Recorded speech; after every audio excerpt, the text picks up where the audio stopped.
There is a window, 90 minutes wide, repeating across 6 decades of documented cases on every continent, and nobody talks about it. One nurse logged it for 20 years. What the Greys do in that final minute before they let you go will change how you understand every abduction case ever reported. Ready to find out why they always bring you back before dawn? Her name has never appeared in a major documentary. She worked night shifts at a rural hospital in the American Midwest, and for 2 decades, she quietly kept a second set of notes. Not medical charts, something else entirely. Every time a patient arrived in the pre-dawn hours showing the specific constellation of symptoms that the literature now associates with abduction return, disorientation, missing time, unusual skin markings, an unshakable certainty that something had happened.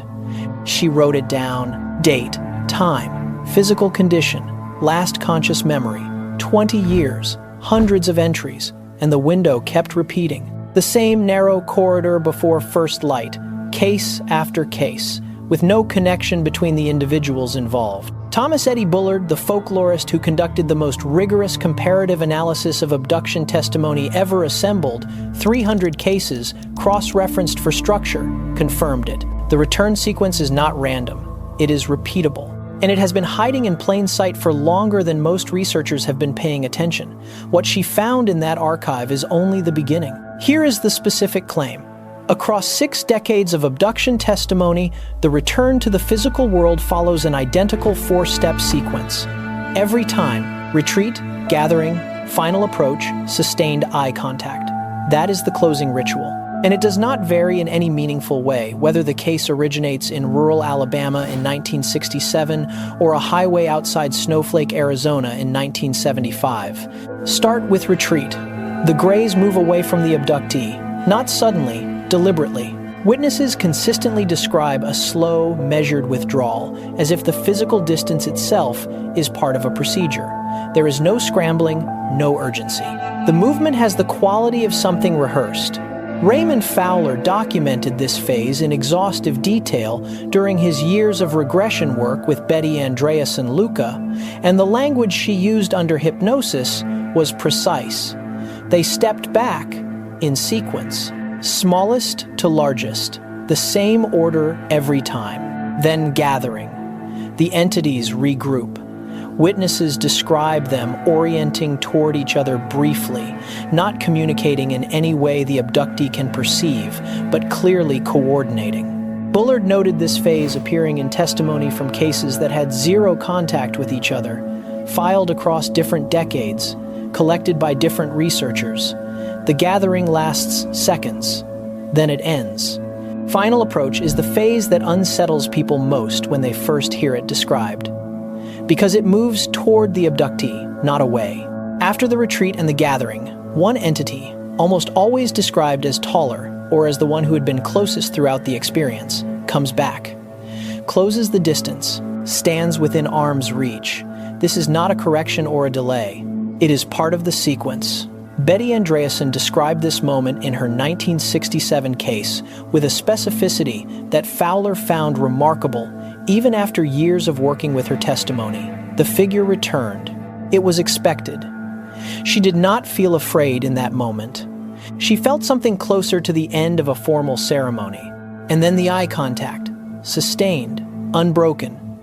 Witnesses across 6 decades describe the same quality to it, not threatening, not warm, but absolute, total attention. As if something is being confirmed or recorded.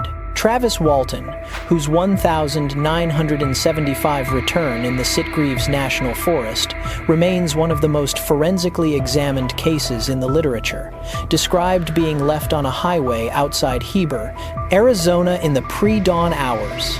His return timing fits the window precisely. The last thing he remembered before finding himself on the road was a face very close to his, looking directly at him, not speaking. 6 decades, unconnected witnesses, different researchers, different continents, different decades. The 4 steps do not change. Now here is what should be keeping you awake. The sequence ends at a very specific moment. Not when the entity decides it is done, not arbitrarily. The sustained eye contact breaks, the abductee is returned, and the window in which this happens is almost always the same narrow corridor of pre-dawn darkness, which means the sequence is timed.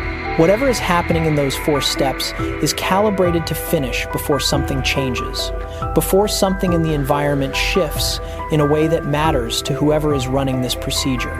And that raises the question that the archive, the regression transcripts, and Bullard's 300 cases all point toward, but none of them fully answer. What changes at first light?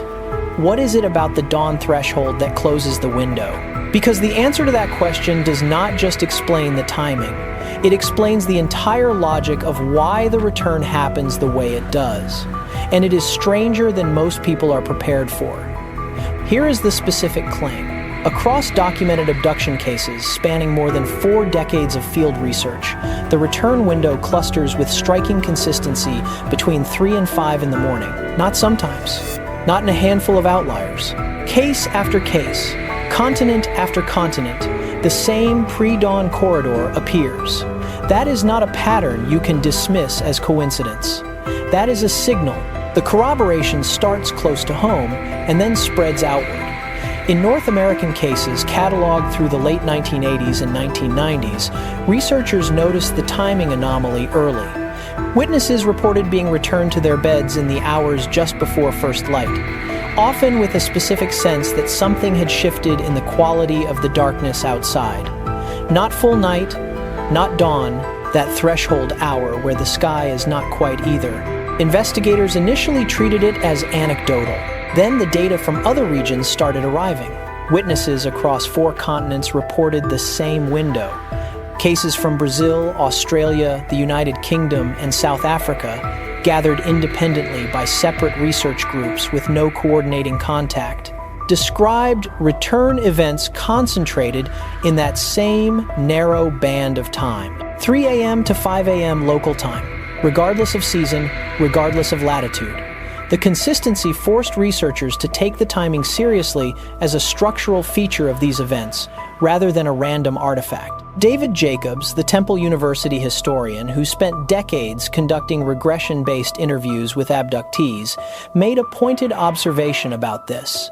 He noted that the return phase of these encounters appears to follow a procedural logic. It is not incidental. It is not a byproduct of when the event happened to end. The return, Jacobs argued, is deliberate, timed. The placement of the witness back in their environment follows what he described as a closing sequence, and that sequence appears calibrated to the pre-dawn window specifically. That raises an immediate question: why that window? One hypothesis that has circulated among serious researchers involves what some have called the light shift threshold. The argument is straightforward. Darkness provides operational cover, not metaphorical cover, literal visual concealment at a time when human observation is at its lowest point. Street traffic is minimal. Neighbors are asleep. The probability of a witnessed return event drops to near 0 in that 3 to 5 corridor. The return does not happen in the middle of the night, because the middle of the night is when people sometimes wake, check the time, notice an absence. The pre-dawn window is quieter, statistically safer. There is a second layer to the light shift hypothesis that is harder to dismiss. Dawn itself may represent a functional boundary.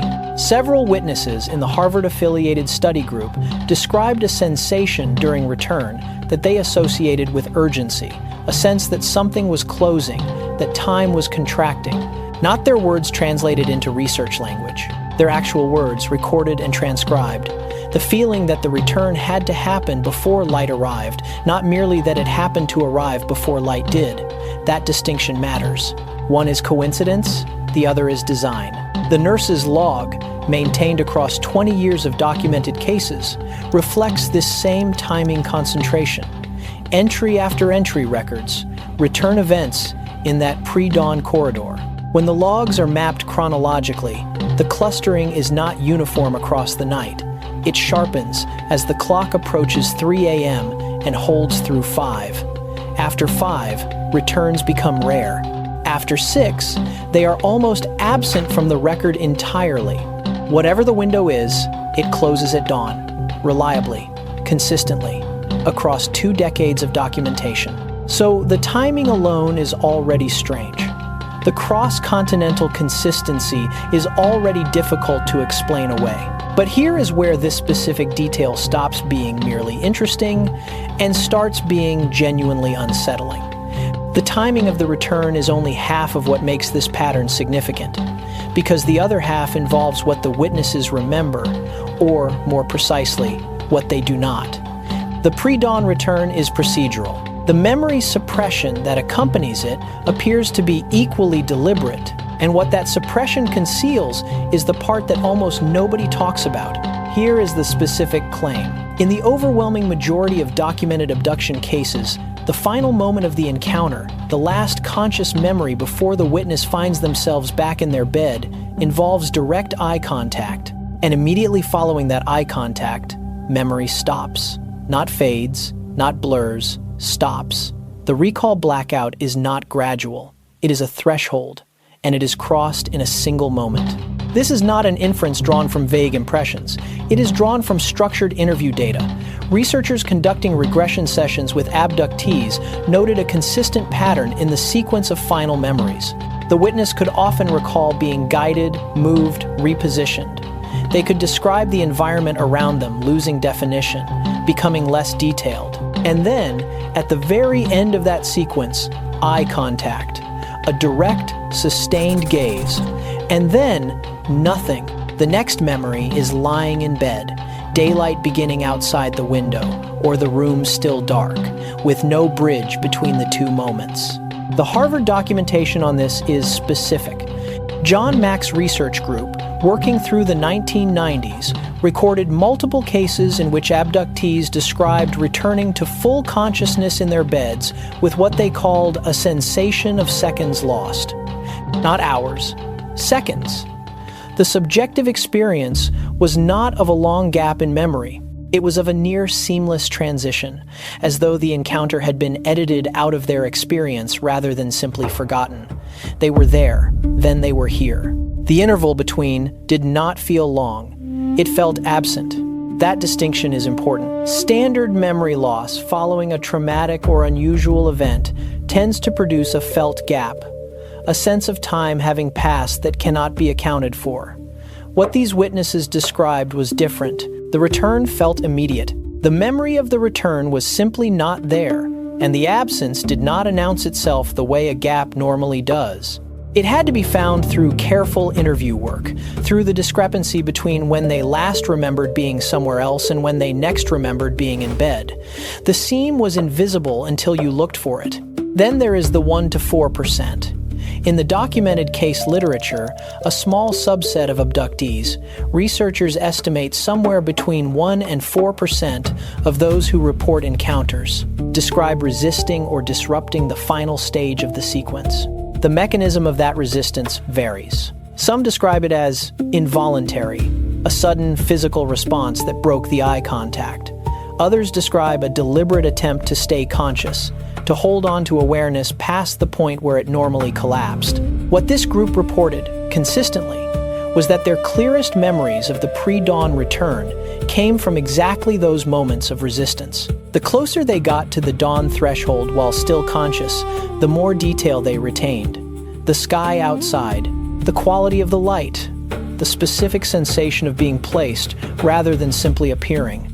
Their accounts are the most granular in the entire literature, and they are the accounts that most clearly confirm the procedural nature of what they experienced. The memory lock, then, is not incidental to the return. It appears to be part of the same closing sequence that governs the timing.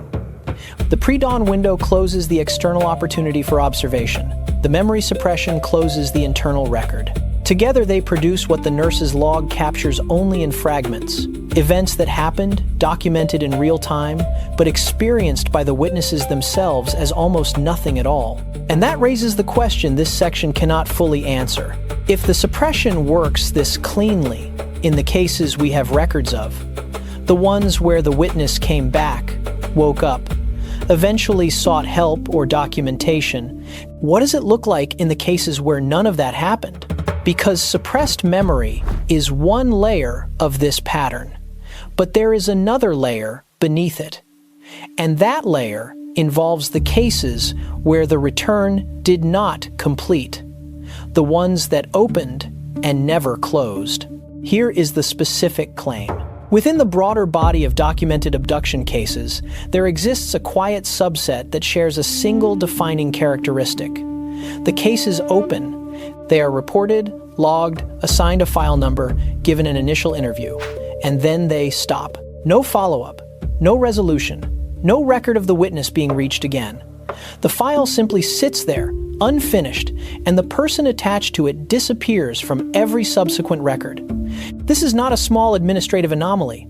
MUFON, the Mutual UFO Network, which has maintained one of the longest-running civilian case databases in existence, contains a documented category of reports that investigators internally refer to as non-resolved, cases that received an initial intake but generated no follow-up contact, no second interview, no closing notation. In a standard investigation, a case without resolution means the witness became unavailable, moved, declined further contact, stopped responding.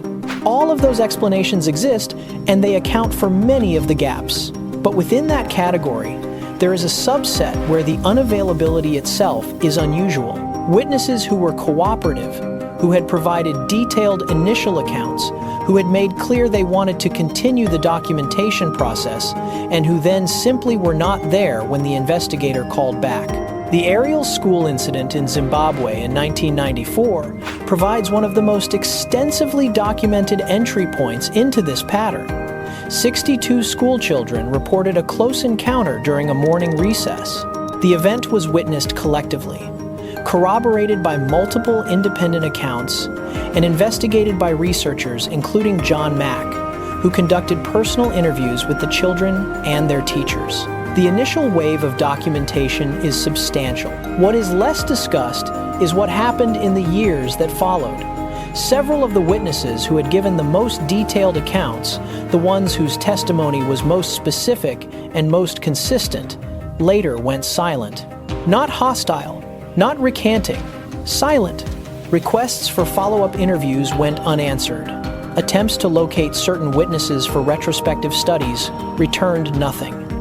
They had been present, documented, on record, and then they were not. The nurse's log contains names that match no follow-up documentation anywhere in the associated case files.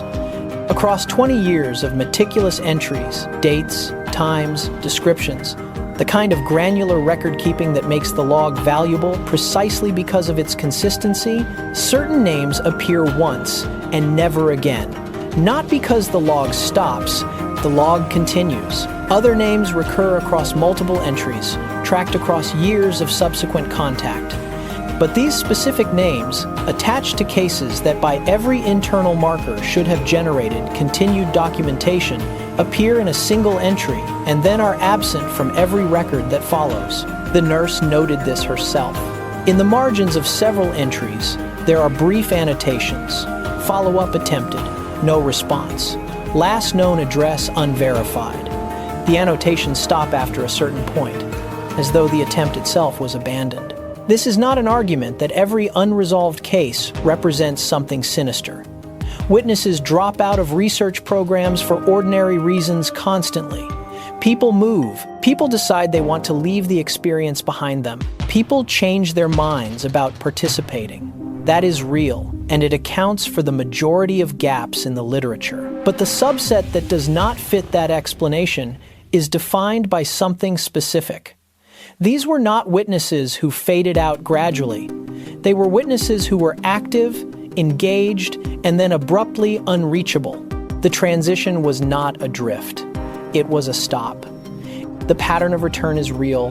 The timing is documented. The memory suppression is documented. The procedural logic of the closing sequence is documented. But so is this. So is the pattern of absence. And the question those absent cases raise is not a comfortable one.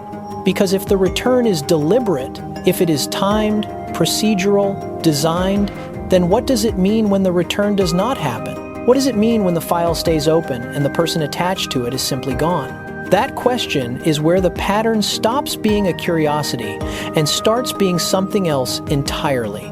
The cases we never hear about are the ones that never closed. Whatever this pattern is, it does not end with the returns we can count. Drop your theory or experience in the comments and subscribe. The next revelation goes deeper.